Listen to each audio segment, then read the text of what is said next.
2024 की चुनावी हलचल के बीच हर एक दल की नजर ओबीसी वोट बैंक पर है।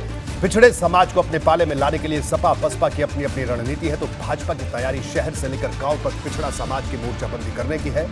महासंपर्क अभियान के साथ ही अब भाजपा का पिछड़ा वर्ग मोर्चा एक नया कार्यक्रम शुरू करने जा रहा है, जिसका नाम रखा गया है धन्यवाद मोदी रैली। यह रैली उन 17 नगर निगमों में होगी जहां भाजपा ने प्रचंड जीत दर्ज की।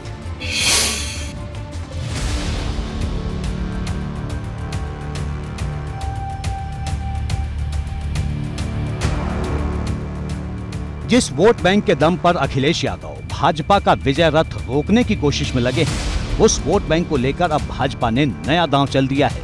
महासंपर्क अभियान के तहत वैसे तो भाजपा अलग अलग मोर्चों पर अपने कार्यक्रम चला रही है, लेकिन अब भाजपा के ओबीसी मोर्चे ने ऐसी हुंकार भरी है जो सपा को चुभ सकती है। दरअसल 14 जून को भाजपा का ओबीसी मोर्चा यूपी की सियासी जमीन पर एक नए कार्यक्रम की शुरुआत करने जा रहा है। जिन 17 नगर निगमों में भाजपा ने जीत दर्ज की, वहां रैली की तैयारी है। इस कार्यक्रम का नाम धन्यवाद मोदी रैली रखा गया है।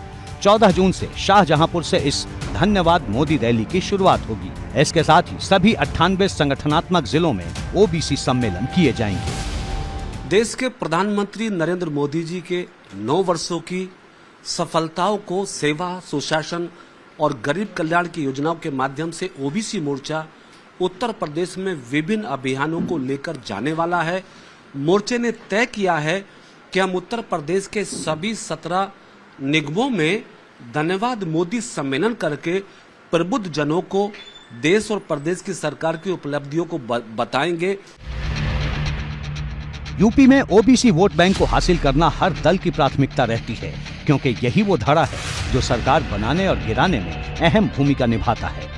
और भाजपा ने जो तैयारी शुरू की है, तो सपा की चिंता बढ़नी लाजमी है। भाजपा की कोशिश ओबीसी वर्ग तक सेवा, सुशासन और गरीब कल्याण की योजनाओं के प्रचार की है। भाजपा के कार्यकर्ता बताएंगे कि पिछड़े वर्ग के लोगों के लिए केंद्र और प्रदेश की सरकार ने क्या क्या काम किए। साथ ही जानकारी इस बात की भी दी जाएगी कि ओबीसी समाज को केंद्र और प्रदेश में कितना राजनीतिक हक दिया गया। बताया जाएगा कि किस तरह मोदी सरकार ने ओबीसी आयोग को संवैधानिक दर्जा दिया। इसके अलावा नीट की परीक्षा में ओबीसी को 27% आरक्षण देने का भी जिक्र होगा। बताया जाएगा कि इसी सरकार ने केंद्रीय और सैनिक स्कूलों में ओबीसी वर्ग के लिए 27% हिस्सेदारी पर मुहर लगाई। सबसे बड़ी बात यह है कि जिस तरह मोदी कैबिनेट में 35% चेहरे ओबीसी हैं, उन्हें भी गिनाया जाएगा। ओबीसी हो या जनरल हो या एसटी हो, एसटी हो, सबके लिए केवल दिखावा करते हैं। भाई नौकरियां कहाँ हैं, ओबीसी की नौकरियां कहाँ हैं। सेंट्रल गवर्नमेंट सचिवालय में एक भी आईएएस ओबीसी का नहीं है। राष्ट्रपति कार्यालय में ओबीसी का आईएएस नहीं है। और ओबीसी बहुतायत तो किसान है। ओबीसी सबसे बड़ा किसान है। किसान को उसकी फसल का लाभकारी मूल्य नहीं मिल पा रहा। ये इनका एक पूरी तरीके से एक प्रोपेगेंडा है और अभी तक इनको याद नहीं आया ओबीसी के लिए। पिछले 9 साल से केंद्र में इनकी सरकार है और 6 साल से इनको उत्तर प्रदेश में इनकी सरकार है। इन्होंने ओबीसी वर्ग के लिए क्या किया? ये तो आरक्षण भी समाप्त करने जा रहे हैं लोग। आरक्षण में भी जो है इनको दरकिनार करने जा रहे हैं, चाहे वो SC ST हो, चाहे वो ओबीसी हो। और समाजवादी पार्टी एक ऐसी पार्टी है जिसने सदैव जो है वो पिछड़े और अति पिछड़ों की बात की है।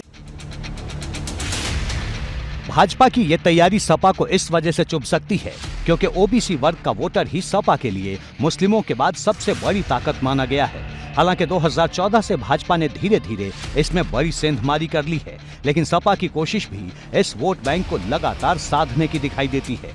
इसी समाज के वोटरों को साधने के लिए नीतीश कुमार का नाम बार बार यूपी में उछाला जा रहा है। फूलपुर सीट से उनके चुनाव लड़ने की खबर आ रही है ताकि पूर्वांचल के कुर्मी वोटर को साधा जाए। समाजवादी पार्टी लगातार जातीय जनगणना का मुद्दा उछाल रही है, जिससे लोगों को प्रभावित किया जा सके। आरक्षण का जिक्र कर लोगों में नया संदेश देने की कोशिश की जा रही है।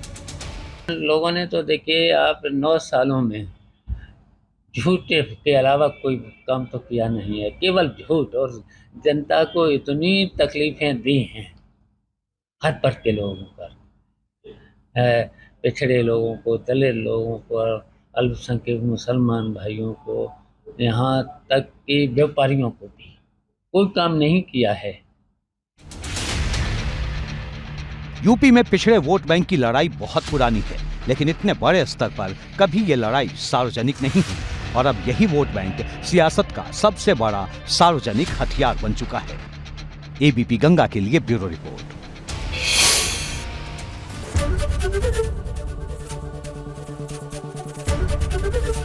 एबीपी गंगा, खबर आपकी, जुबान आपकी।